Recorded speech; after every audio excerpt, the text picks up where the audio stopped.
Una niña nace en una casa de Londres en la primavera de 1926. Nadie imagina que gobernará 70 años, más tiempo que cualquier monarca británico en la historia.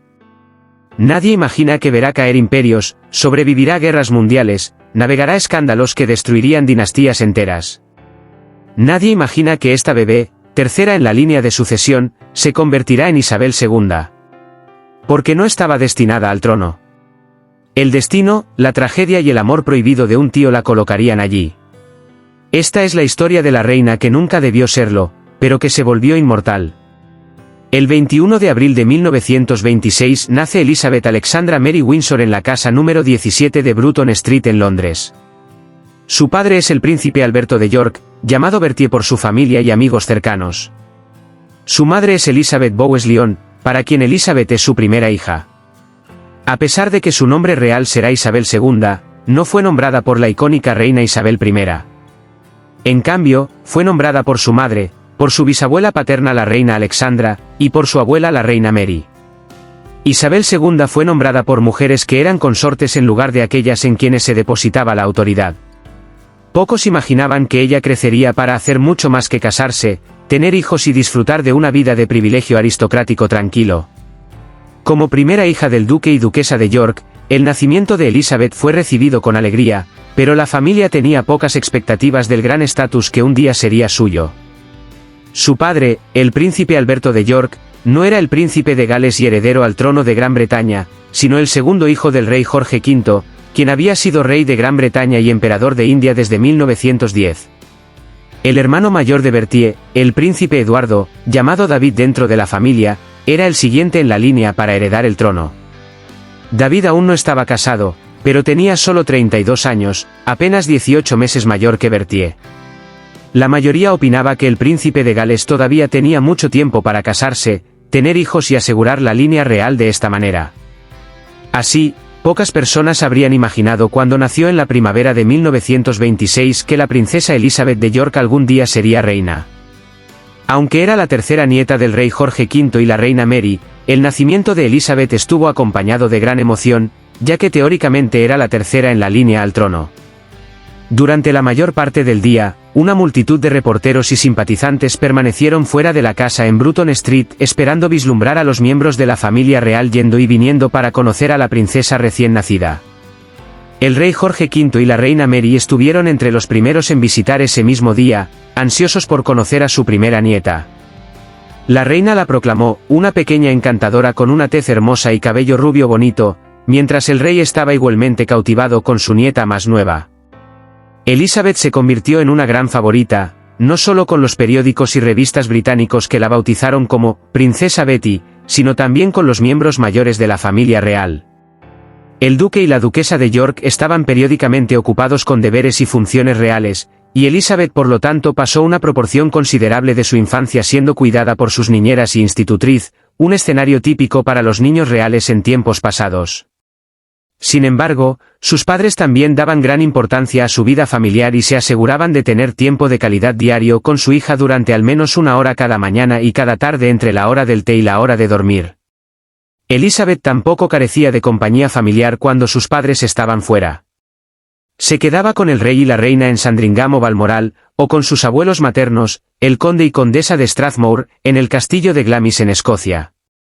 Mientras Bertie y Elizabeth estaban en una gira real por Australia y Nueva Zelanda en 1927, se perdieron la primera palabra de su hija. La niñera de la princesa, Clara Knight, supuestamente la ayudó a aprender a pronunciar la palabra «mami», aunque divertidamente, Elizabeth usó el título en múltiples individuos antes del regreso de su madre. El tío David de Elizabeth también le mostraba mucho afecto. La visitaba a menudo durante su infancia, trayéndole regalos y charlando divertidamente con su pequeña sobrina. El rey Jorge V la adoraba y voluntariamente desempeñaba cualquier papel en sus juegos. En una ocasión, uno de los edecanes del rey se sorprendió al encontrar al rey en sus manos y rodillas pretendiendo ser un caballo, permitiendo que la princesa de 2 años lo guiara por su barba. Elizabeth lo llamaba «Abuelo Inglaterra», lo cual le divertía enormemente, al igual que la incapacidad de su nieta para pronunciar su propio nombre cuando era pequeña. Lilibet era lo mejor que podía hacer, y el rey se aseguró de que el apodo permaneciera. Lilibet tuvo lo que muchos observadores e historiadores caracterizan como una infancia idílica. Poco después de su nacimiento, el duque y la duquesa de York se mudaron a una casa en el 145 de Piccadilly en Londres. Elizabeth pasaba la mayor parte de sus días con su niñera, la señora Knight, y sus enfermeras, Ruby MacDonald y su hermana Margaret MacDonald, a quien Elizabeth llamaba Bobo. Disfrutaba de tiempo de calidad regular y diario con sus padres, quienes creían en la importancia de una vida familiar cercana, cálida y llena de diversión. Las actividades favoritas de Elizabeth eran jugar con sus ponis de juguete y trabajar en el jardín con su padre. Su amor por el aire libre se hizo evidente muy temprano, mientras también compartía un amor por los animales con otros miembros de la familia, particularmente caballos y perros. Bertie tenía no menos de 8 perros mascotas durante la infancia de Elizabeth, incluidos 3 corgis, que se convirtieron en la raza favorita de la reina, de los cuales mantuvo varios hasta sus últimos años. El abuelo de Elizabeth, Jorge V, compartía su amor por los caballos y le regaló su primer pony para su 4º cumpleaños, una Shetland llamada Peggy. Elizabeth comenzó a tomar lecciones de equitación al año siguiente, demostrando eventualmente ser una jinete impresionantemente hábil y tan incurablemente loca por los caballos como la mayoría de la familia real. Lilibet, quien amaba estar al aire libre ensuciándose, comentó una vez que esperaba poder casarse con un granjero para poder pasar todos los días al aire libre con caballos y perros. Durante el verano de 1930, Elizabeth, duquesa de York, dio a luz a su segunda hija y última hija en la casa ancestral de su familia en el castillo de Glamis en Escocia. Ella y Bertie nombraron a la princesa bebé Margaret Rose. Lilibet estaba encantada con su hermana bebé. Escribió a un pariente que al principio pensó que Margaret era una especie de muñeca maravillosa, solo para descubrir que estaba viva. Los siguientes años fueron relajados y felices para la familia. Bertie y Elizabeth se referían a su familia afectuosamente como «nosotros 4», una relación sorprendentemente cercana para una unidad familiar real. En 1931, el rey regaló a los York la Royal Lodge en el Gran Parque de Windsor. Después de una extensa renovación y redecoración, la familia usó la casa como retiro de fin de semana. Los York tuvieron algunos de sus momentos más felices juntos como familia en Royal Lodge a principios y mediados de los años 30. Para Elizabeth y Margaret, los días usualmente comenzaban con charlas y travesuras en el dormitorio de sus padres antes del desayuno. Las niñas pasaban la mayor parte del día jugando al aire libre o en la guardería con Ruby, Bobo y la señora Knight, a quien llamaban Aya, o atendiendo sus lecciones con su institutriz, Marion Crawford, a quien llamaban Crawfie. Bertie, Elizabeth y sus hijas se hicieron queridos por la prensa británica y el público bastante temprano. Parecían proyectar una satisfacción doméstica casi burguesa que la gente común admiraba y con la cual podían identificarse. Esta percepción nacional del carácter de su familia como amorosa, estable y relacionable llegaría a ser excepcionalmente importante más adelante, cuando Bertie fuera llamado a ascender al trono. Como tantos hermanos que están cerca en edad, Elizabeth y Margaret desarrollaron personalidades muy diferentes. Elizabeth era reservada, concienzuda y dedicada al deber. Los adultos que la conocían estaban impresionados por su dignidad tranquila y compostura desde una edad temprana. Era eficiente y ordenada, colocando cuidadosamente sus zapatos fuera de la puerta de la guardería y alineando todos sus ponis de juguete en una fila ordenada cada noche antes de dormir. Dicho esto, también tenía un sentido del humor y diversión que sin duda fueron mejorados por tener a su hermana Margaret como compañera de guardería. Mientras Elizabeth era reservada, Margaret era abiertamente afectuosa. Mientras su hermana era práctica y dedicada al deber, Margaret era romántica, imaginativa y a menudo traviesa. Hubo las inevitables luchas entre ellas cuando eran niñas pequeñas. Margaret tenía tendencia a morder cuando estaba furiosa con Elizabeth, quien, igualmente furiosa, la golpeaba de vuelta. Pero al mismo tiempo, Elizabeth era enormemente protectora de su hermana menor, concienzuda en mantener las conversaciones sobre cosas desagradables o aterradoras al mínimo frente a ella. Su relación eventualmente sería complicada y tensa por la proximidad de la familia a la corona, pero durante toda su vida, las dos hermanas permanecieron cercanas y confidentes amorosas. En enero de 1936, cuando Elizabeth tenía 9 años, su infancia aparentemente idílica y despreocupada llegó a su fin cuando su abuelo el rey Jorge V murió. Elizabeth estaba profundamente entristecida por su pérdida, pero, como Crawfie escribió más tarde con admiración, parecía decidida a pasar por todo sin hacer ningún alboroto. El día del funeral de Jorge V, mientras observaba el cuerpo del rey siendo cargado en un tren en la estación de Paddington, Elizabeth permaneció en silencio mientras docenas en la multitud lloraban abiertamente. El año siguiente a la muerte del rey fue extraño para Elizabeth y Margaret y para sus padres.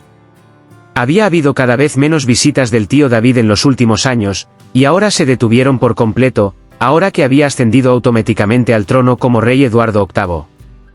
La conducta de Eduardo, tanto antes como después de convertirse en rey, era preocupante para la mayoría de los miembros del establecimiento real y parlamentario. Tales asuntos casi ciertamente nunca fueron discutidos frente a Elizabeth, pero probablemente podía sentir la tensión dentro de su propia familia. La mayoría de los enredos románticos del nuevo rey en años recientes tendían a ser con mujeres casadas o divorciadas, lo cual complicaba su nuevo estatus como jefe de la Iglesia de Inglaterra. El divorcio estaba en gran medida prohibido por la Iglesia, excepto en casos muy selectos de negligencia, abuso o infidelidad. Incluso en estos casos, aún se alentaba a las parejas a intentar resolverlo o llegar a algún arreglo. Pero la relación más reciente de Eduardo, y aquella en la que aún estaba involucrado cuando se convirtió en rey en enero de 1936, con la señora Wallis Simpson, una socialité estadounidense y divorciada que aún estaba casada con su segundo esposo mientras tenía un romance con Eduardo, era escandalosa según los estándares de la época. Sin embargo, Eduardo estaba decidido a casarse con ella, pero la mayoría de los miembros del establecimiento político británico estaban abrumadoramente opuestos. Finalmente, Eduardo VIII elegiría abdicar en lugar de renunciar a su relación con la señora Simpson. El 7 de diciembre de 1936, el rey convocó a Bertie a su casa en Fort Belvedere y le dio la noticia de que había decidido abdicar del trono. Aunque Alberto estaba consciente de que esto era una posibilidad durante algún tiempo, todavía estaba devastado por la noticia. «Estoy completamente despreparado para esto», confió más tarde a su esposa. «David ha sido entrenado toda su vida. Solo soy un oficial naval, es lo único que sé». Aunque estaba profundamente preocupada por su esposo y familia, Elizabeth intentó consolarlo. «Debemos aceptar lo que nos viene y hacer lo mejor de ello», dijo. Menos de una semana después de la abdicación, cuando Bertie regresó a casa del Consejo de Accesión, Elizabeth y Margaret hicieron una reverencia a su padre por primera vez. Su querido papá ahora era el rey. Margaret preguntó a su hermana mayor, ¿esto significa que serás la reina algún día? Elizabeth respondió gravemente y en voz baja, sí, supongo que sí. Pobre de ti, dijo Margaret con conmiseración. Elizabeth ahora era la heredera presunta de su padre. La familia tuvo que dejar su hogar en el 145 de Piccadilly, aunque admitidamente se mudaban a los alrededores más lujosos del Palacio de Buckingham, el principal palacio real en Londres. La transición de Bertie a ser el rey Jorge VI, el nombre real que adoptó para establecer continuidad del reinado de su padre Jorge V, fue estresante para toda la familia. Bertie y Elizabeth ahora tenían responsabilidades y preocupaciones mucho mayores, y se volvió mucho más difícil para la familia encontrar tiempo para estar juntos. Elizabeth de 10 años tenía razón cuando observó al mudarse, la gente aquí necesita bicicletas. El inmenso Buckingham Palace hacía que ajustarse a su nuevo hogar fuera difícil. Las cocinas estaban a media hora de caminata de las habitaciones donde la familia real realmente cenaba, por lo que la comida se servía constantemente fría. Muchas habitaciones eran frías y húmedas. La vida en un palacio se asemeja a acampar en un museo, escribió Crawford más tarde. El 12 de mayo de 1937, Elizabeth asistió a la coronación de sus padres en la abadía de Westminster y recibió su primera indicación de lo que le esperaba como reina algún día. Se sentó con su hermana Margaret y su abuela la reina Mary y observó los procedimientos, al principio, con fascinación. Consciente de su posición como su heredera presunta, Bertie encargó a su hija mayor escribir un relato detallado de la coronación, que hoy descansa en los archivos reales. Elizabeth quedó impresionada por la belleza, majestuosidad y aparente magia del servicio, y observó que la abadía misma parecía suspendida en una bruma de asombro. Sin embargo, a medida que el ritual de coronación se extendía sin fin, se impacientó. El servicio se volvió bastante aburrido ya que todo eran oraciones, escribió más tarde. Ansiosa por saber cuándo terminaría, hojeó silenciosamente su programa, luego empujó discretamente a la reina Mary y señaló la palabra, finis, que significa el fin en latín, en la última página, y ella y su abuela sonrieron conspiradoramente entre sí. Elizabeth acababa de cumplir 11 años. Ya no era solo la nieta del rey. Era la futura reina de Gran Bretaña. Y el mundo pronto la pondría a prueba de maneras que nadie podía imaginar. El año siguiente, en 1938, Elizabeth comenzó a asistir a clases privadas en el Colegio Eton con el vicerrector, Sir Henry Martyn. Para prepararla para su futuro papel como reina, estudió Derecho Constitucional y la historia de la monarquía. Martyn enfatizó fuertemente que el secreto de una monarquía exitosa es la adaptabilidad. Señaló el colapso continuo de antiguas casas reales y afirmó que la monarquía británica había evitado en gran medida un destino similar al correrse el telón del misterio, permitiéndose volverse más accesible al público y siendo receptiva a la opinión pública. Esto contrastaba con Francia, donde un establecimiento real distante y en gran medida indiferente en el siglo XVIII había llegado a un final estremecedor y finalmente sangriento con la Revolución Francesa. El abuelo de Elizabeth, el rey Jorge V, consciente del sentimiento anti-alemán entre la gente durante los años de la Primera Guerra Mundial, cambió el nombre de la familia real por proclamación en 1917, de Sajonia-Coburgo-Gotha a Windsor. Si bien esto no borró la herencia del rey ni hizo que la gente olvidara el hecho de que el Kaiser Guillermo era, de hecho, su primo hermano, fue una declaración poderosa de la identidad del rey Jorge V como un rey británico, líder y defensor de su pueblo. Otro aspecto clave de la instrucción de Sir Henry Martyn fue su énfasis en la importancia de la radiodifusión, que desde el reinado de Jorge V ha permanecido como uno de los medios principales que la familia real usa para conectarse con el público. Durante el verano de 1939, el rey y la reina, acompañados por sus hijas, hicieron una visita al Colegio Naval Real. Fue allí donde Elizabeth conoció al príncipe Felipe de Grecia y Dinamarca por primera vez. Felipe era su primo lejano y también descendiente de la reina Victoria. Había sido nombrado mejor cadete durante su primer año en Dartmouth. Era extrovertido, divertido y ya bastante sofisticado a los 18 años. Recibió al rey y a la reina calurosamente y jugó con Elizabeth y Margaret durante su visita. Elizabeth admiraba mucho su confianza y apostura, pero ella tenía solo 13 años y todavía tenía frenos en los dientes. Pasarían bastantes años antes de que Felipe llegara a verla como una mujer joven en lugar de una niña. El tío de Felipe y su mentor masculino más cercano, Louis Mountbatten, primo de Berthier, estaba especialmente ansioso por fomentar interacciones continuas entre su sobrino y la futura reina, aparentemente ansioso por tener alguna influencia sobre la próxima generación de reales. A lo largo de 1938 y 39, Londres comenzó a transformarse en anticipación de una guerra potencial con Alemania, ya que los nazis se volvieron cada vez más agresivos en su búsqueda de tierras en Europa Central, anexando primero Austria, luego los Sudetes y finalmente Checoslovaquia.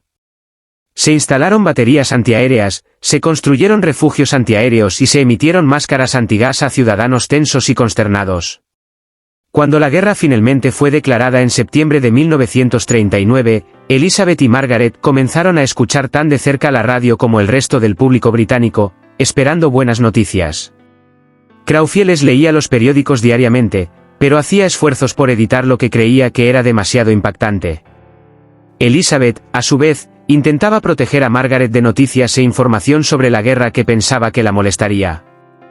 Elizabeth fue alentada a intentar continuar como de costumbre, pero estaba tan ansiosa por contribuir al esfuerzo de guerra y hacer su parte en la crisis que se desarrollaba como lo estaban muchos jóvenes de su generación. Ella y Margaret organizaron fiestas de costura semanales en su aula durante el otoño de 1939 y la primavera de 1940 para producir bienes para el esfuerzo de guerra. El rey y la reina insistieron en que ellos y sus hijas debían seguir los requisitos de racionamiento, aunque todavía disfrutaban de los privilegios de tener caza de su propia finca y productos frescos de los jardines. Durante el otoño de 1940, las princesas fueron enviadas secretamente a vivir al castillo de Windsor durante la duración de la guerra, ya que era la residencia real mejor defendida.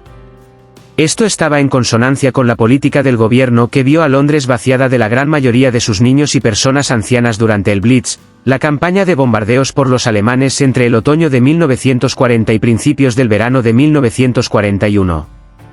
Berthier y Elizabeth hicieron un esfuerzo por pasar tantos fines de semana como fuera posible en Windsor, Pero debido a que permanecían en el Palacio de Buckingham durante la mayor parte de la semana, fue un ajuste preocupante y confinado para dos niñas jóvenes. Había cortinas de apagón en cada ventana, las luces se mantenían tan bajas como fuera posible, y un pequeño grupo de soldados cuidadosamente elegidos montaba guardia, listos para llevar a las princesas a una casa segura no revelada en caso de que ocurriera un ataque. Los medios británicos, tan ansiosos como el gobierno por proteger a las princesas, no hicieron ningún esfuerzo por descubrir o exponer su paradero. Los periódicos informaron solo que estaban a salvo y permaneciendo en un lugar no revelado en algún lugar del campo. Durante 5 años, Elizabeth y Margaret intentaron continuar como de costumbre, atendiendo sus lecciones diariamente, pero ahora había todo tipo de nuevas y aterradoras realidades que enfrentar, incluida la preparación para ataques aéreos. Intentaron distraerse explorando el castillo y jugando al escondite. El personal intentó mantenerlas tan ocupadas como fuera posible y las trató con amabilidad. Invitaban a las princesas a fiestas de té con pasteles y galletas horneadas por las madres y hermanas de los guardias, y el bibliotecario del rey las llevó a las bóvedas subterráneas del castillo de Windsor para ver las joyas de la corona. Conociendo la reputación de los nazis por saquear ciudades como Viena y París que habían conquistado, estos tesoros históricos habían sido escondidos de los invasores potenciales junto con innumerables otros artefactos importantes y piezas de arte de museos y galerías británicas. El Blitz comenzó en el sur de Inglaterra durante el verano de 1940. Como el resto de la gente de Londres que encontraba casi imposible dormir durante los bombardeos, Elizabeth y Margaret intentaban mantener la calma durante los ataques aéreos.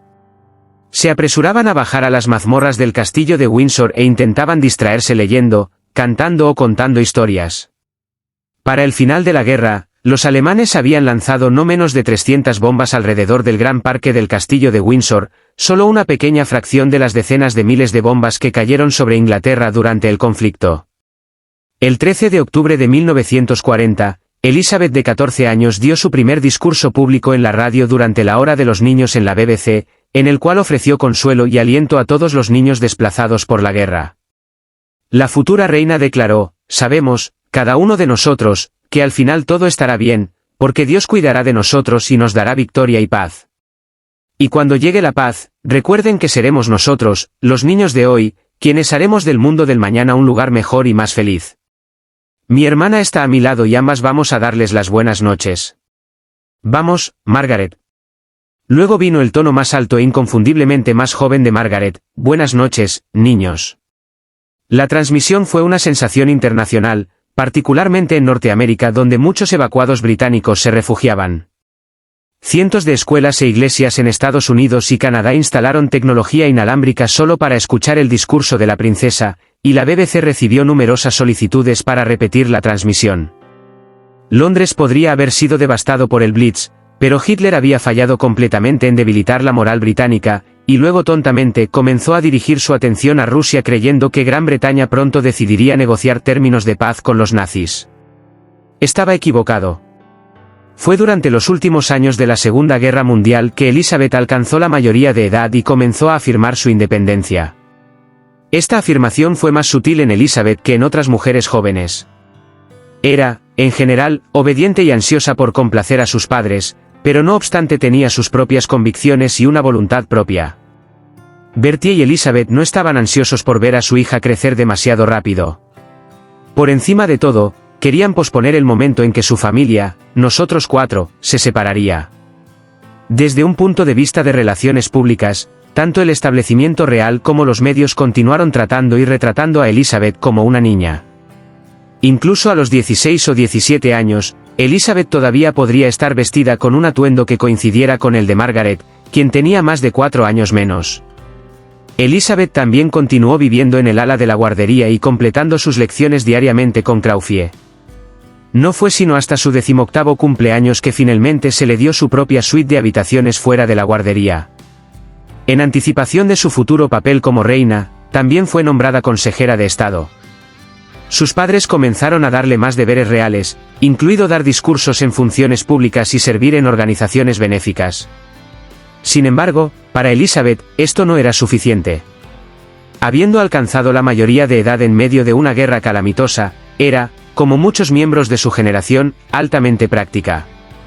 «Debería hacer lo que otras chicas de mi edad hacen», dijo. Muchas de sus jóvenes primas aristocráticas ya estaban haciendo su parte por el país, luchando en el campo, cuidando a los enfermos y heridos en hospitales, y trabajando en transporte o logística para el esfuerzo de guerra. Elizabeth también quería desempeñar su papel. Entonces, cuando cumplió 16 años en abril de 1942, rápidamente se inscribió en la bolsa de trabajo, pero no se le ofreció trabajo. No está claro por qué. Su estatus pudo haber sido visto como una distracción potencialmente problemática, pero la influencia del rey también pudo haber jugado un papel. Finalmente, un mes antes de su 19º cumpleaños, a Elizabeth se le permitió unirse al Servicio Territorial Auxiliar, la rama femenina del ejército británico. El servicio de Elizabeth en el ATS fue visto por muchos como propaganda altamente efectiva y un impulso moral para los británicos, pero la experiencia de servicio de la princesa fue muy diferente. Fue la única vez que pude ponerme a prueba contra personas de la misma edad, dijo más tarde. En marzo de 1945, Elizabeth comenzó a entrenarse como conductora y mecánica. Trabajó duro y eventualmente se volvió hábil en el trabajo, capaz de desmontar y volver a montar un motor rápida y exitosamente. Y sin embargo, como su tropa de guías, cierta cantidad de experiencia auténtica permaneció fuera de su alcance. Las interacciones normales se hacían extraordinariamente difíciles simplemente por quien era.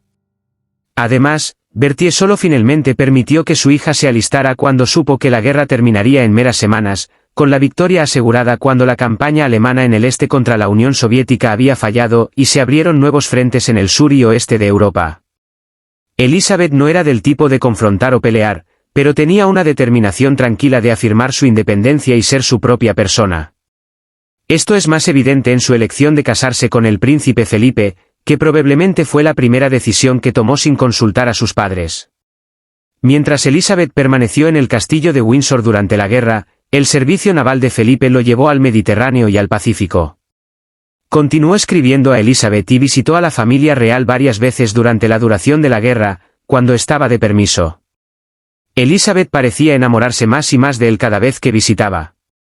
Mientras Felipe estaba halagado por la atención de la joven princesa, todavía la veía principalmente como una niña. Sin embargo, le tenía mucho cariño, como le tenía cariño a toda su familia. Berthier, Elizabeth y sus hijas tenían una cercanía que era muy atractiva para Felipe, quien había pasado gran parte de su infancia solitario y separado de su propia familia. Fue invitado a pasar la Navidad con los Windsor en 1943 y Elizabeth se agitaba emocionadamente por la guardería. ¿Sabes quién viene esta Navidad, no es así, Crawford?, preguntó felizmente. Después de otra estancia en el palacio durante el verano de 1944, Felipe pareció cambiar de opinión sobre Elizabeth. Los dos eran personas muy diferentes, pero eso era quizás parte de la atracción. Felipe era extrovertido, directo y franco, a veces hasta el punto de la grosería. Elizabeth era reservada, cautelosa y diplomática. Felipe era impaciente e impetuoso. Elizabeth era paciente y reflexiva. Pero compartían un sentido del humor y del deber, y ambos eran profundamente prácticos y no sentimentales. Cuando la guerra terminó en mayo de 1945, Elizabeth y Margaret se escaparon del palacio para unirse a las celebraciones en las calles de Londres. Rodeadas por una multitud jubilosa, las dos princesas bailaron, cantaron y vitorearon con miles de extraños, experimentando por una noche gloriosa lo que era ser ordinarias. Nunca olvidaré esa noche, dijo Elizabeth décadas después. Felipe continuó cortejando a Elizabeth durante los siguientes 2 años. La visitaba regularmente, le escribía cartas apasionadas. Elizabeth estaba completamente enamorada. Sus padres tenían reservas. Pensaban que ella era demasiado joven. Temían que Felipe, sin hogar, sin fortuna, con una familia disfuncional esparcida por Europa, fuera una elección inadecuada. La madre griega de Felipe estaba internada en un sanatorio. Su padre vivía en el sur de Francia con su amante. Sus hermanas se habían casado con aristócratas alemanes, algunos con conexiones nazis. Pero Elizabeth estaba decidida. Por primera vez en su vida, desafió a sus padres. Finalmente, en julio de 1947, el compromiso fue anunciado públicamente. Felipe renunció a sus títulos griegos y daneses, se convirtió en ciudadano británico naturalizado y adoptó el apellido Mountbatten de su tío. La boda se celebró el 20 de noviembre de 1947 en la Abadía de Westminster. Gran Bretaña todavía estaba bajo racionamiento severo después de la guerra, y Elizabeth usó cupones de raciones para comprar la tela para su vestido de novia. Miles de personas se alinearon en las calles para ver a la princesa y su nuevo esposo, ahora el duque de Edimburgo. Fue un momento de alegría desesperadamente necesaria en una nación exhausta por la guerra. Elizabeth dio a luz a su primer hijo, el príncipe Carlos, en noviembre de 1948. Su hija, la princesa Ana, nació en agosto de 1950. Elizabeth adoraba a sus hijos, pero sus deberes reales comenzaron a aumentar dramáticamente. Su padre, el rey Jorge VI, fumador toda su vida, estaba gravemente enfermo. El cáncer de pulmón estaba destruyendo su cuerpo. En octubre de 1951, Elizabeth y Felipe partieron en una gira real por Canadá y Estados Unidos en nombre de su padre.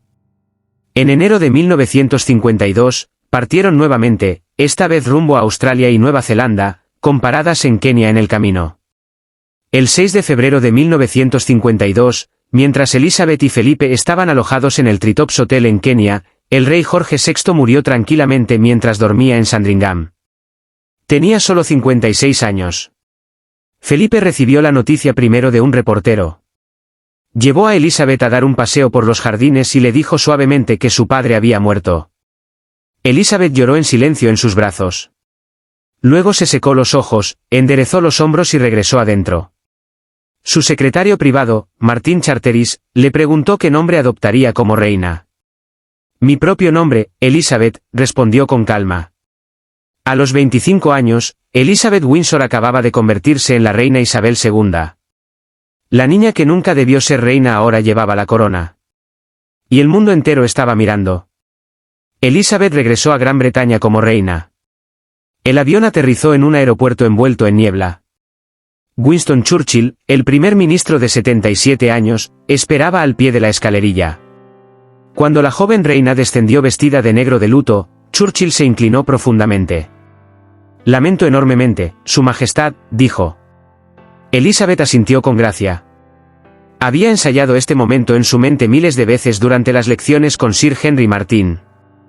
Pero nada podía prepararla para la realidad de perder a su padre y heredar un imperio que se desmoronaba, todo al mismo tiempo. La coronación de Isabel II se celebró el 2 de junio de 1953 en la Abadía de Westminster. Fue la primera coronación transmitida por televisión en la historia, vista por más de 20 millones de personas en Gran Bretaña y 300 millones en todo el mundo. Elizabeth insistió en que las cámaras estuvieran presentes a pesar de la oposición de Churchill y otros consejeros que consideraban la ceremonia demasiado sagrada para ser transmitida. Pero Elizabeth entendía, como su tutor Sir Henry Martyn le había enseñado, que la monarquía debía adaptarse o morir. El público debía ver a su reina. La ceremonia duró casi 3 horas. Elizabeth soportó el peso de las vestiduras ceremoniales, la corona pesada, los juramentos interminables. Tenía 27 años. Desde el principio, Elizabeth compartimentó su vida rigurosamente entre lo personal y lo real. En privado era esposa, madre, hermana. En público era la reina, símbolo de continuidad nacional, cabeza de la Iglesia de Inglaterra, jefa de la Commonwealth. Nunca permitía que las dos esferas se mezclaran. Esta separación tenía un costo. Felipe, quien había renunciado a una prometedora carrera naval para convertirse en consorte, luchaba con su papel subordinado. No se le daba título de príncipe consorte. No se le permitía dar su apellido a sus hijos, quienes llevaban el apellido Windsor, no Mountbatten. Se sentía castrado, inútil, resentido. La pareja tuvo tensiones privadas intensas durante los primeros años del reinado. Felipe desahogaba su frustración con comentarios cortantes y comportamiento grosero ocasional. Elizabeth se retiraba al silencio frío. Pero encontraron un equilibrio. Felipe se volvió invaluable manejando las reformas de la Casa Real, modernizando operaciones, introduciendo eficiencias. Elizabeth le dio espacio para perseguir sus propios intereses, vela, polo, el premio del Duque de Edimburgo que fundó para jóvenes. Permanecieron juntos, una pareja unida por deber, respeto y eventualmente un afecto profundo, aunque rara vez demostraban afecto público. Elizabeth dio a luz a 2 hijos más, el príncipe Andrés en 1960 y el príncipe Eduardo en 1964. Pero como madre, a menudo estaba ausente, consumida por deberes reales. Carlos y Ana fueron criados en gran medida por niñeras. Elizabeth más tarde expresó arrepentimiento por esto, admitiendo que había priorizado su papel como reina sobre su papel como madre.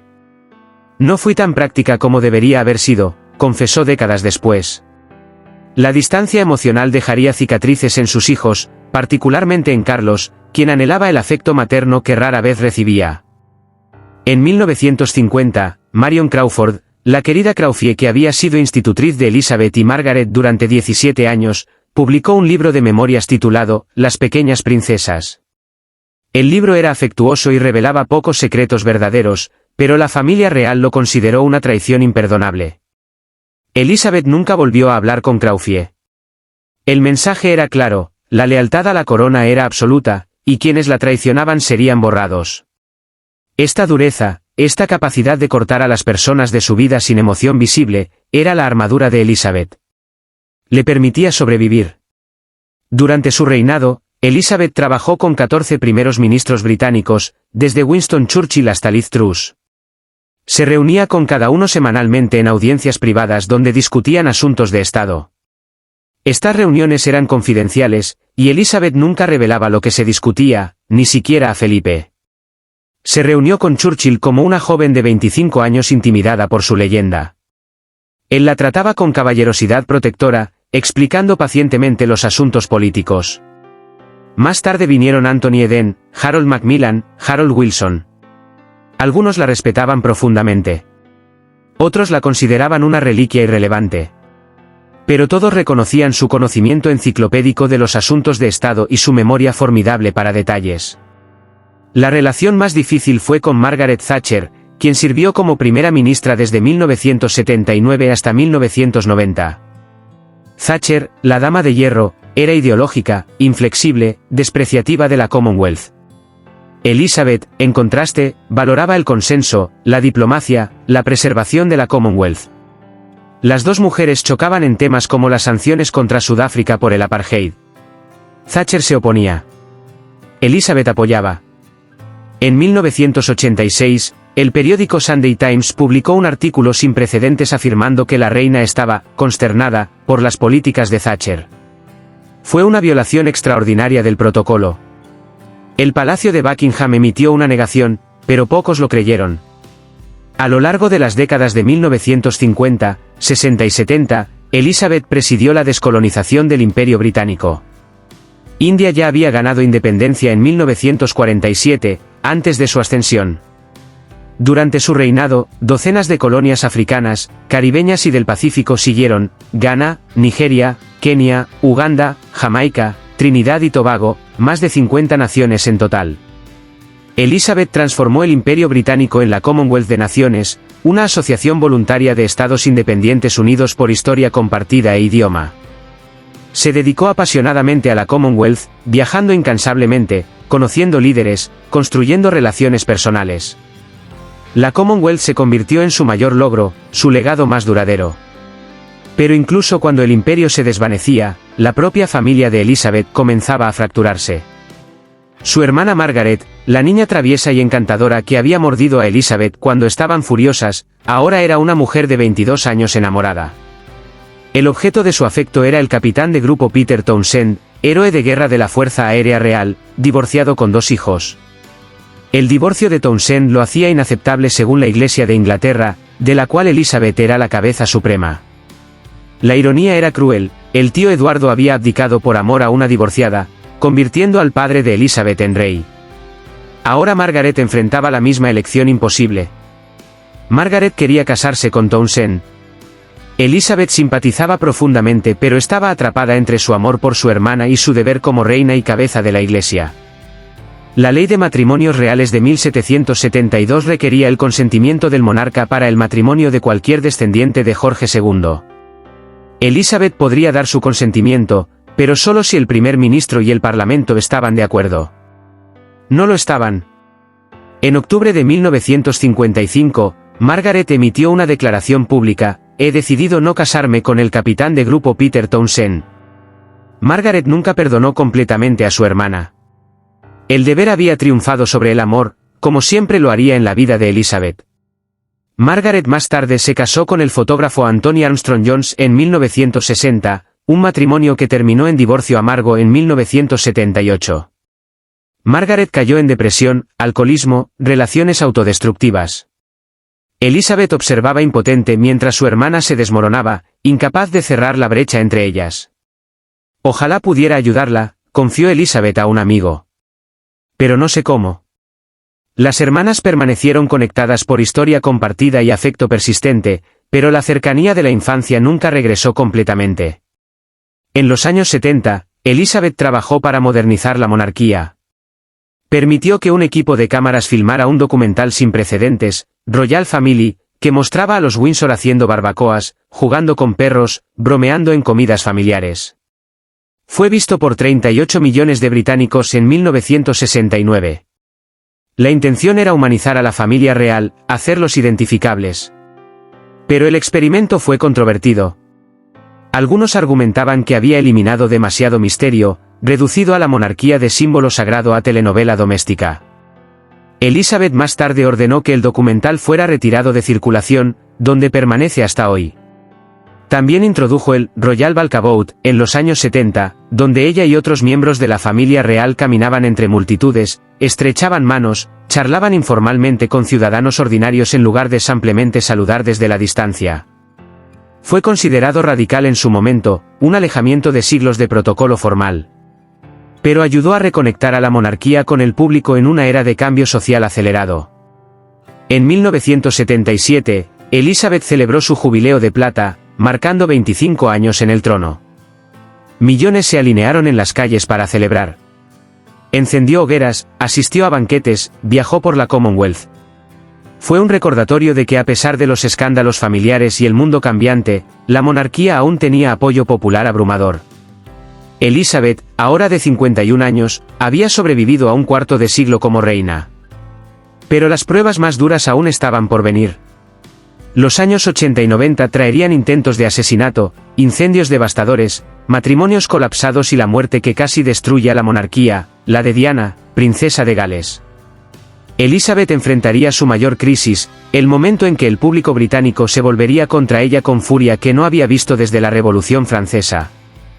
Y tendría que decidir si la monarquía podía adaptarse una vez más, o perecer. El 13 de junio de 1981, durante la ceremonia Trooping de Colour en Londres, un joven de 17 años llamado Marcus Sargent disparó 6 tiros en blanco hacia la reina mientras ella montaba su caballo en la procesión. El caballo se asustó y se encabritó. Elizabeth, con 55 años, mantuvo el control con calma experta, calmó al animal y continuó la procesión como si nada hubiera pasado. La multitud vitoreó su valentía. Sargent fue arrestado y sentenciado a 5 años de prisión. Apenas un año después, en octubre de 1982, otro hombre, Christopher Lewis, disparó un tiro de rifle hacia la reina durante una visita real a Nueva Zelanda. La bala falló. Elizabeth ni siquiera se inmutó. Sabía que había un ruido, dijo más tarde con calma característica. Pero el ataque más perturbador no involucró violencia física. El 9 de julio de 1982, Elizabeth se despertó en el Palacio de Buckingham alrededor de las 7 de la mañana y encontró a un hombre desconocido sentado en su cama sosteniendo un trozo de vidrio roto. Michael Fagan, un desempleado de 31 años, había escalado la pared del palacio, trepado por una tubería de desagüe y entrado por una ventana sin seguro. Había vagado libremente por el palacio durante varios minutos antes de encontrar el dormitorio de la reina. Elizabeth mantuvo la calma. Habló con Fagan suavemente, con calma, durante 10 minutos, mientras presionaba en secreto el botón de alarma de pánico. Ningún guardia respondió. Finalmente, logró hacer que Fagan aceptara ir a la cocina para un cigarrillo, donde finalmente fue detenido. La violación de seguridad fue una humillación nacional. Cabezas rodaron en el Departamento de Seguridad del Palacio. Los años 80 y 90 fueron turbulentos para la familia real. Los 3 matrimonios de los hijos mayores de Elizabeth comenzaron a desmoronarse públicamente. Carlos y Diana se habían casado en 1981 en lo que parecía ser un cuento de hadas, el príncipe heredero y la hermosa profesora de jardín de infancia de 19 años. 2.000 millones de personas vieron la boda por televisión. Tuvieron 2 hijos, los príncipes Guillermo y Enrique. Pero el matrimonio era una mentira desde el principio. Carlos seguía enamorado de Camilla Parker Bowles, su antigua novia ahora casada. Diana, joven, ingenua, emocionalmente frágil, se hundió en depresión, bulimia, intentos de suicidio. Para finales de los años 80, tanto Carlos como Diana tenían amantes y filtraban historias venenosas sobre el otro a la prensa hambrienta. Los tabloides se volvieron locos con cada detalle sórdido, llamadas telefónicas grabadas, confesiones de adulterio, batallas de relaciones públicas libradas en portadas de periódicos. Diana era adorada por el público, vista como víctima de una familia real fría e indiferente. Carlos era vilipendiado como marido infiel y padre ausente. Elizabeth observaba horrorizada cómo su familia era destripada en público. Intentó mediar, pero carecía del vocabulario emocional para conectar con Diana, cuya franqueza dramática chocaba con la reserva estoica de Elizabeth. El príncipe Andrés se casó con Sarah Ferguson en 1986. El matrimonio duró 6 años antes de colapsar en escándalo cuando Sarah fue fotografiada topless con su amante besándole los dedos de los pies. La princesa Ana se había divorciado de su primer esposo, el capitán Mark Phillips, en 1992. 3 de los 4 hijos de Elizabeth estaban divorciados o separándose. La prensa se deleitaba con cada humillación. El 20 de noviembre de 1992, un incendio masivo estalló en el castillo de Windsor, la residencia favorita de Elizabeth. Las llamas devoraron más de 100 habitaciones, destruyendo techos, arte invaluable, mobiliario histórico. Elizabeth llegó al castillo y observó impotente mientras los bomberos luchaban contra el infierno. Estaba visiblemente devastada, de pie en la lluvia fría con un abrigo y bufanda, su rostro hundido en tristeza. El castillo había sido su hogar durante la guerra, el lugar donde se había sentido más segura. Ahora estaba en ruinas. 4 días después, el 24 de noviembre, Elizabeth pronunció un discurso en un almuerzo para celebrar el 40º aniversario de su ascensión. Su voz estaba ronca por un resfriado, pero las palabras eran claras: 1992 no es un año que miraré con alegría total. En las palabras de uno de mis corresponsales más comprensivos, ha resultado ser un annus horribilis. Annus horribilis. Año horrible. La frase capturó perfectamente el desastre que había sido ese año: 3 matrimonios colapsados, el incendio del castillo, críticas implacables de los medios. La monarquía parecía estar al borde del colapso. Luego vino el golpe más devastador. El 31 de agosto de 1997, Diana, princesa de Gales, murió en un accidente automovilístico en un túnel de París. Huía de paparazzi en motocicleta, viajando a alta velocidad con su novio Dodi Fayed. El auto se estrelló. Diana tenía 36 años. La noticia golpeó a Gran Bretaña como un terremoto. Millones lloraron abiertamente en las calles. Montañas de flores se acumularon frente al Palacio de Kensington. El país se sumió en un duelo histérico colectivo. Elizabeth estaba en Balmoral en Escocia con Carlos y los jóvenes príncipes Guillermo y Enrique cuando llegó la noticia. Tomó una decisión: permanecería en Balmoral, protegiendo a sus nietos del circo mediático, permitiéndoles llorar en privado. No regresaría inmediatamente a Londres. No haría una declaración pública inmediata. Estaba siguiendo el protocolo real. Diana ya no era miembro de la familia real después de su divorcio de Carlos en 1996. No merecía un funeral de Estado ni reconocimiento real oficial. Pero el público británico no estaba de acuerdo. La furia creció cada día que Elizabeth permaneció en Balmoral. ¿Dónde está la reina? ¿Por qué no habla? ¿Por qué la bandera en el Palacio de Buckingham no está a media asta? Los tabloides lanzaron ataques feroces. «Muéstranos qué te importa», exigió un titular. El índice de aprobación de Elizabeth cayó en picada. Por primera vez en su reinado, hubo llamadas serias para la abolición de la monarquía. La institución que había sobrevivido 1000 años estaba al borde de la destrucción. Finalmente, el primer ministro Tony Blair convenció a Elizabeth de regresar a Londres. El 5 de septiembre de 1997, Elizabeth hizo una transmisión televisiva sin precedentes desde el Palacio de Buckingham. Vestida de negro, de pie junto a una ventana con vistas a las multitudes en duelo, habló directamente a la nación. Lo que digo ahora, como su reina y como abuela, lo digo desde el corazón, comenzó. Habló de Diana como una persona excepcional y talentosa, elogió su trabajo caritativo, reconoció el dolor de la nación. Fue un momento notable. Elizabeth, quien había pasado toda su vida ocultando emociones, estaba mostrando vulnerabilidad. Estaba adaptándose. Al día siguiente, Elizabeth rompió el protocolo nuevamente. Cuando el cortejo fúnebre de Diana pasó por el palacio de Buckingham, Elizabeth estaba de pie afuera de las puertas del palacio e hizo una reverencia mientras el ataúd pasaba. La reina de Inglaterra, cabeza de Estado, defensora de la fe, había hecho una reverencia ante el ataúd de una divorciada deshonrada. Fue un gesto extraordinario de respeto y humildad. Lentamente, la marea de opinión pública se volvió. La monarquía había sobrevivido, pero apenas. Los años siguientes trajeron más dolor. En febrero de 2002, la hermana de Elizabeth, la princesa Margaret, murió a los 71 años después de años de mala salud, accidentes cerebrovasculares y depresión. Elizabeth estaba devastada. A pesar de las tensiones, Margaret había sido su compañera de toda la vida, la única persona que recordaba, nosotros cuatro, los días felices en Royal Lodge antes de que todo cambiara. 7 semanas después, el 30 de marzo de 2002, la reina madre murió pacíficamente mientras dormía a los 101 años. Elizabeth había perdido a su hermana y su madre en el espacio de 2 meses. Ha sido un golpe devastador, dijo un amigo de la familia. Está con el corazón roto. Pero Elizabeth no tenía el lujo de hacer duelo públicamente. 2 meses después, en junio de 2002, celebró su jubileo de oro, 50 años en el trono. 1 millón de personas se alinearon en el mal para verla. Brian May de Queen tocó God Save the Queen en el techo del Palacio de Buckingham. Paul McCartney actuó en concierto. Fue una celebración triunfal, prueba de que la monarquía había sobrevivido a sus años más oscuros. Elizabeth, ahora de 76 años, había reinado más tiempo que todos los monarcas británicos excepto su bisabuela Victoria. En 2005, Elizabeth finalmente dio su bendición para que Carlos se casara con Camilla Parker Bowles, la mujer que había sido su amante durante décadas. Fue un notable ablandamiento. La Iglesia de Inglaterra había evolucionado, al igual que Elizabeth. Carlos y Camilla se casaron en una ceremonia civil.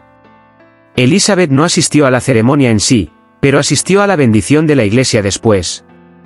Fue un reconocimiento pragmático de la realidad, Carlos sería rey, y Camilla sería su consorte. Era hora de aceptarlo. En 2012, Elizabeth celebró su jubileo de diamante, 60 años en el trono. Solo su bisabuela Victoria había reinado más tiempo. Las celebraciones duraron días. Un concierto en el Palacio de Buckingham contó con estrellas como Elton John, Stevie Wonder, Tom Jones. Elizabeth incluso protagonizó un sketch de comedia con James Bond, interpretado por Daniel Craig, para la ceremonia de apertura de los Juegos Olímpicos de Londres. En el sketch, la reina aparentemente saltaba en paracaídas desde un helicóptero al Estadio Olímpico. Fue un momento de autorreflexión lúdica que encantó a millones. A los 86 años, Elizabeth todavía sabía cómo adaptarse. Los últimos años de su reinado trajeron nuevos desafíos. En 2016, Gran Bretaña votó para abandonar la Unión Europea en el referéndum del Brexit, una decisión que dividió profundamente a la nación. Elizabeth permaneció públicamente neutral, como siempre, pero se reportó en privado que estaba consternada por la división. En 2020, su nieto el príncipe Enrique y su esposa Meghan Markle renunciaron como miembros trabajadores de la familia real y se mudaron a California. Dieron entrevistas explosivas acusando a la familia real de racismo e indiferencia. Fue otro escándalo de relaciones públicas, otro recordatorio de que incluso en el siglo XXI, la monarquía luchaba por adaptarse. Su hijo Andrés se vio envuelto en el escándalo de Jeffrey Epstein, acusado de abuso sexual de una menor. Elizabeth lo despojó de sus títulos militares y patrocinios reales. Fue una humillación pública para su hijo favorito, pero Elizabeth priorizó la protección de la institución sobre la protección de su hijo. El deber, como siempre, venía primero. La pandemia de COVID-19 en 2020 obligó a Gran Bretaña a un confinamiento. Elizabeth se refugió en el castillo de Windsor, aislada del mundo. Pero en abril de 2020, a los 94 años, transmitió un discurso extraordinario a la nación. Volveremos a encontrarnos con nuestros amigos, prometió. Volveremos a encontrarnos con nuestras familias. Nos volveremos a encontrar. Fue un eco de su primer discurso durante el Blitz 80 años antes: calma, estabilidad, esperanza. Elizabeth seguía haciendo lo que siempre había hecho: proporcionar continuidad en tiempos de crisis. El 9 de abril de 2021, el príncipe Felipe murió en el castillo de Windsor a los 99 años. Habían estado casados 73 años. Debido a las restricciones de COVID, solo 30 personas pudieron asistir al funeral en la capilla de San Jorge. Elizabeth se sentó sola en un banco, una figura diminuta vestida de negro, con una máscara facial cubriendo su rostro, separada incluso de su familia por las reglas de distanciamiento social. La imagen de la reina sentada sola llorando a su esposo se volvió icónica, un símbolo desgarrador de pérdida y soledad. Ha dejado un vacío enorme en su vida, dijo un amigo cercano. En junio de 2022, Elizabeth celebró su jubileo de platino, 70 años en el trono. Ningún monarca británico había reinado tanto tiempo. Las celebraciones duraron 4 días. Desfiles militares, conciertos, fiestas callejeras en todo el país. Elizabeth apareció en el balcón del Palacio de Buckingham, rodeada de su familia, saludando a las multitudes. Estaba frágil ahora, apoyándose en un bastón, moviéndose lentamente. Pero sonreía. Había sobrevivido. El 8 de septiembre de 2022, Elizabeth murió pacíficamente en el castillo de Balmoral en Escocia. Tenía 96 años. Había reinado 70 años, 7 meses y 2 días. Su hijo Carlos, ahora de 73 años, se convirtió en el rey Carlos III. La noticia de su muerte se extendió por el mundo en minutos. Líderes mundiales expresaron condolencias. Multitudes se reunieron fuera del Palacio de Buckingham, llorando, dejando flores, cantando God Save the Queen. El 19 de septiembre, su funeral de estado en la abadía de Westminster fue visto por miles de millones en todo el mundo. Reyes, presidentes, primeros ministros de 100 naciones asistieron. Su ataúd fue llevado en procesión por las calles de Londres, tal como el de su padre había sido 70 años antes. Fue enterrada junto a Felipe en la capilla de San Jorge en el castillo de Windsor. El legado de Isabel II es extraordinario y complejo. Reinó más tiempo que cualquier monarca británico en la historia. Vio el final del Imperio Británico y lo transformó en la Commonwealth. Sobrevivió guerras mundiales, asesinatos intentados, escándalos familiares devastadores. Trabajó con 14 primeros ministros británicos, desde Winston Churchill hasta Liz Truss. Conoció a 12 presidentes estadounidenses, desde Harry Truman hasta Joe Biden. Fue testigo de la era atómica, la era espacial, la revolución digital, la pandemia global. Pero más que cualquier logro específico, el legado de Elizabeth es continuidad. En un mundo de cambio acelerado, guerra, caos, ella fue constante. Cada Navidad, su transmisión. Cada año, Trooping the Colour, la apertura del Parlamento, los honores de cumpleaños. Ella era el latido constante de la nación, el recordatorio de que algunas cosas permanecen cuando todo lo demás cambia. Cumplió su promesa hecha en su 21º cumpleaños durante la guerra: declaro ante todos ustedes que toda mi vida, ya sea larga o corta, estará dedicada a su servicio. Fue una promesa que mantuvo durante 70 años. Elizabeth nunca fue perfecta. Priorizó el deber sobre el amor, sacrificando la felicidad de su hermana Margaret, distanciándose de sus propios hijos, respondiendo demasiado lentamente a la muerte de Diana. Fue emocionalmente reservada hasta el punto de frialdad. Luchó por adaptarse a tiempos cambiantes, aferrándose al protocolo cuando la flexibilidad era necesaria. Pero también fue valiente, resistente, implacablemente dedicada. Sobrevivió cuando muchos predijeron que la monarquía no lo haría. Se adaptó cuando debía. Y al final, murió haciendo su trabajo. Apenas 2 días antes de su muerte, había recibido a la nueva primera ministra Liz Truss en Balmoral, cumpliendo su deber constitucional hasta su último aliento. De la niña que nunca debió ser reina a la monarca más longeva de la historia británica. De la princesa que manejó ambulancias durante el Blitz a la reina que saltó en paracaídas con James Bond. De la mujer que perdió a su padre, su hermana, su madre, su esposo, pero que continuó sirviendo. Isabel II, símbolo de continuidad, superviviente de siglos, la reina que redefinió lo que significaba llevar la corona. Su reinado terminó, pero su legado perdura. La monarquía que salvó, la nación que estabilizó, la Commonwealth que unió. La mujer que fue más que una reina, fue una era. Dios salve a la reina.